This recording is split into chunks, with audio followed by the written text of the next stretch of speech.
ตัวนี้นี่มุงลงนี่เดี๋ยวแล้วก็เฮ็ดอันว่าตัวนี้นะออกไหลของพุ่นเนาะทางของพุ่นมันจังบ่ได้ถือกันว่าบันไดเนาะบันได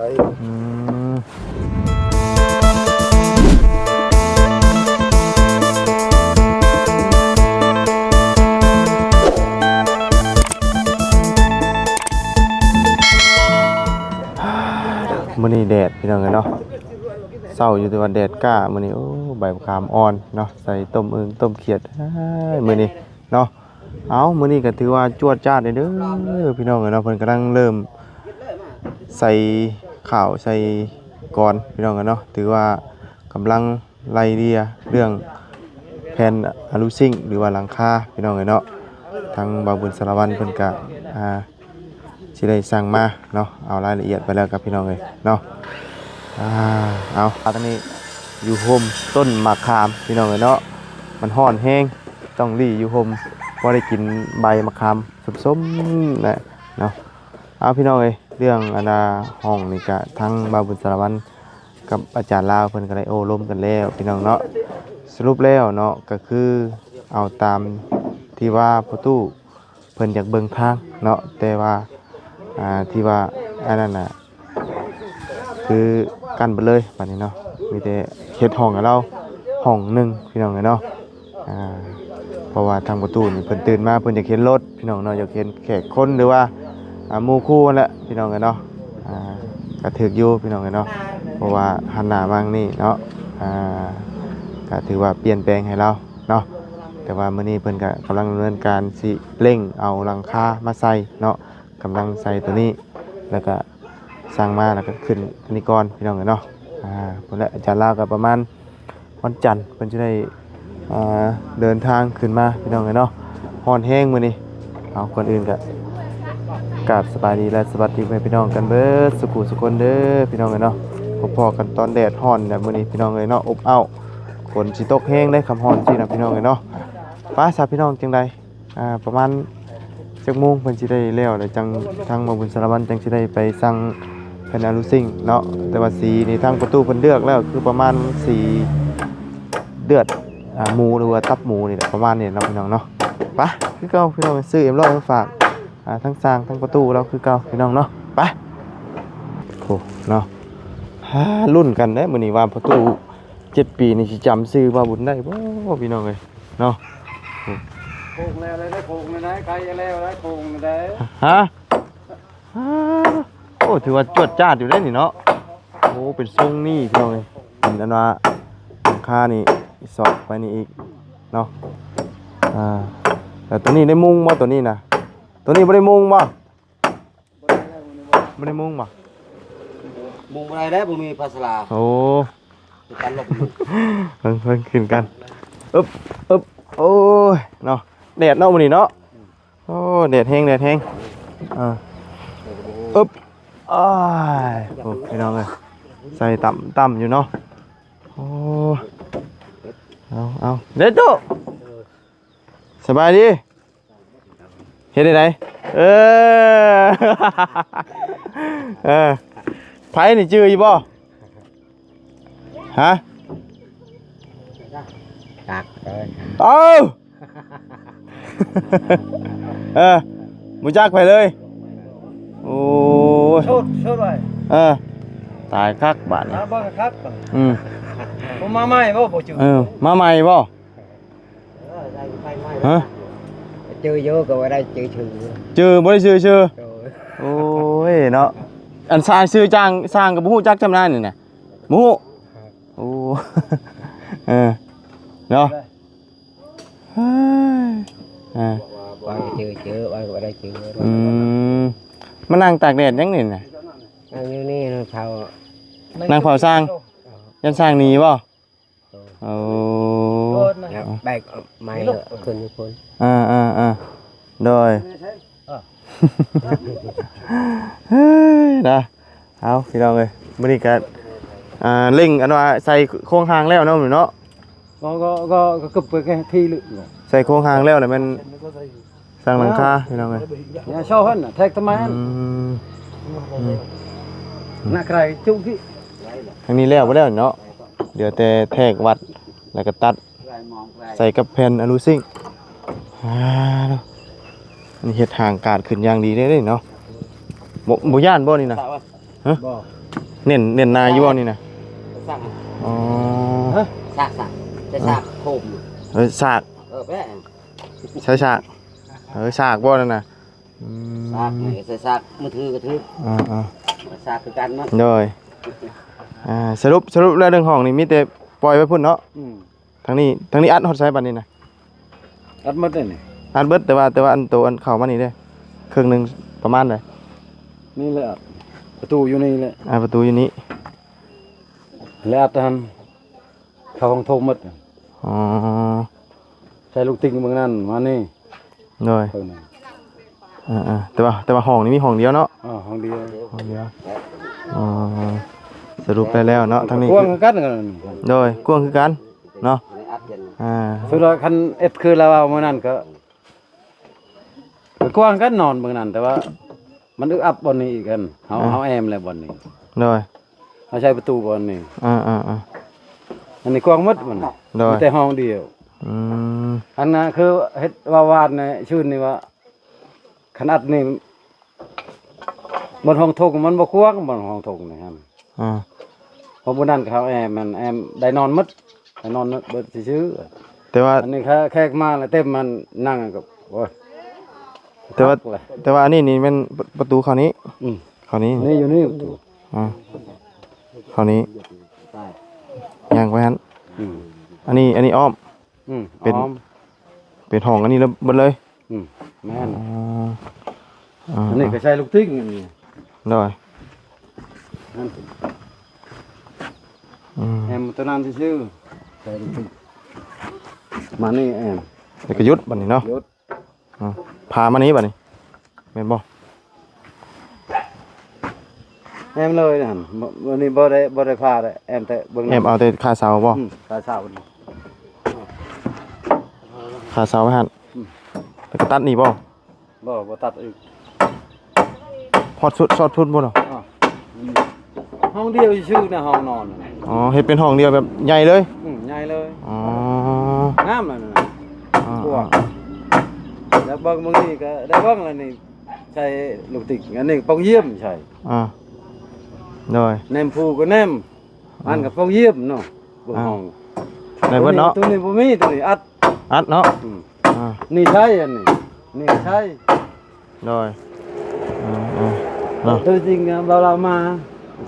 โดย พร้อมที่เจ้าแล้วบอกกันตัวใดถึกเลยตัวนั้นอันนี้ยังบ่ทันเฮ็ด โดยเพิ่นนะเพราะว่าวันจันทร์เพิ่นเดินทางมาเอาเอ็มร้อยคือเก่าเอา จ้า คนละขวดขอบไรสำคัญ เอาประตูนี่เขาให้นี่ ประตูมวยกินกี่ย่างประตูน่ะเราจำชื่อเขาบ่ได้หยอกกันเชื่อ ดูอยู่ โอ้ยเนาะ ปากเจ็ดกันแน่ โอ้ขักอยู่ได้เนาะช่วงนี้กันเลยเบิ่งพี่น้องเลยเอาเนาะ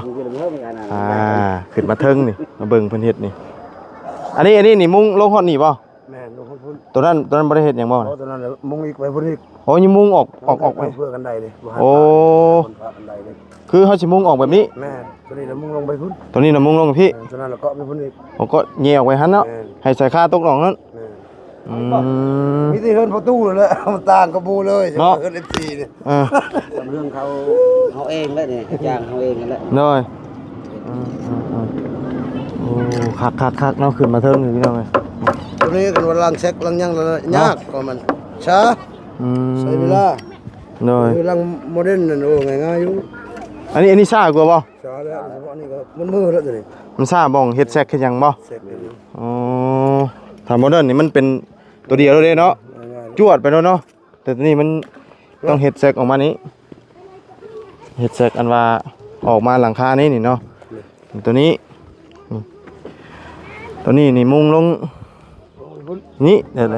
แล้วก็เฮ็ดอันว่าตัวนี้น่ะออกไหลของพุ่นเนาะทางของพุ่นมันจังบ่ได้ถือกันว่าบันไดเนาะ บันได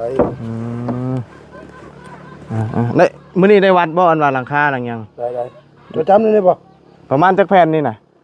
ตัวใหญ่นี่ตก18จับเลย 18 ตัวน้อยบ่ไร 2ฟัง18เนาะ 18เบิ่งละเก่า เบิ่งละ9แต่ว่ายังเหลือแต่น้อยนี้ มันก็น้อยเฮ็ดแล้วมันได้แต่ว่าคือก็ทิ้งเลย อ่า แทกตัวนี้ แทกตัวอันชนมันอีก ตัวสัตว์นะทองอัน ตัวสันนี่เนาะมันยังบ่ทันแล้วคักเลยเนาะต้องแทก แผ่นป้ายบ่เบิ่งนี่ สิมาซ่าจุดนี้เนาะ แม่น โอ้แดดแห้งพี่น้องมื้อนี้ไหม้ก็ยังเปียกอยู่เนาะตอกรถน้ำแตกพี่น้องเอ้ยว่า โอเคมันเจ้าดอก มาแล้วนี่ อยู่เทิงสองอยู่ข้างล่างผู้หนึงเนาะดีแล้วที่ว่าเราเลือกเอา3คนเนาะแต่ซั่นโอ้ขึ้นมาสิ โอ้สองคนไว้แล้ว ไหวแล้วเนาะสิเที่ยวขึ้นเที่ยวลงเนาะ ขึ้นเชิญเมื่อย โอ้ไหม้นี่อ่อนบ่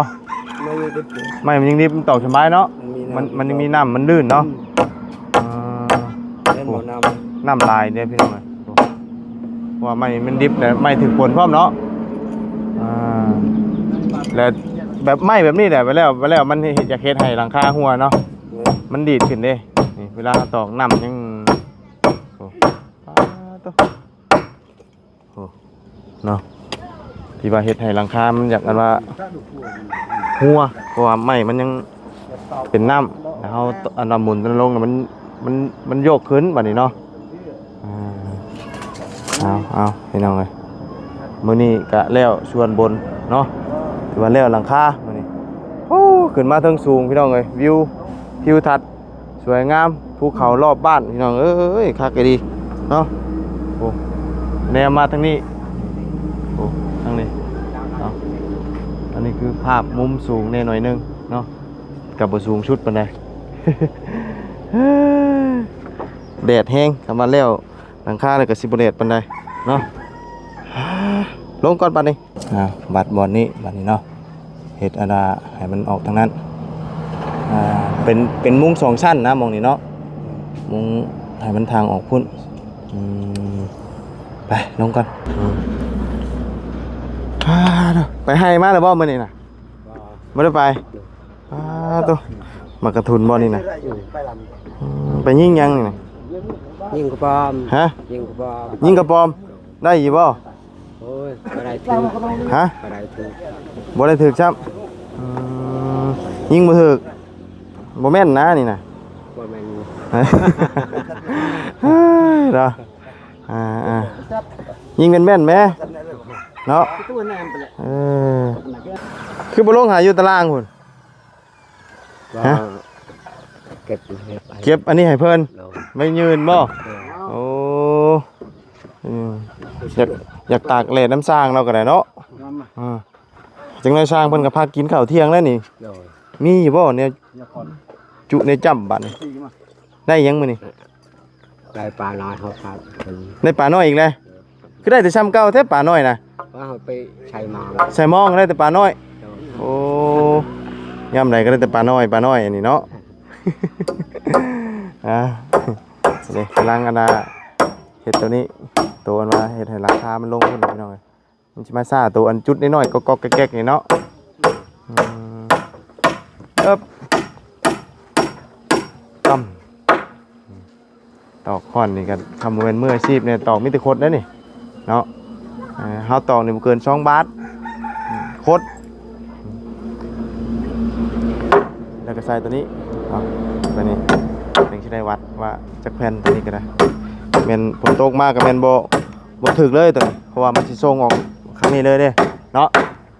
มันส่งออกไปนี่เลย ขึ้นมาใต้ก็บ่เปียกเลย ขึ้นได้ก็บ่เปียกเนาะ ว่ามีที่เพิ่นประตูนั่นแหละบางเฮือนนั่นเพิ่นน่าสิบ่มีเลยแบบนี้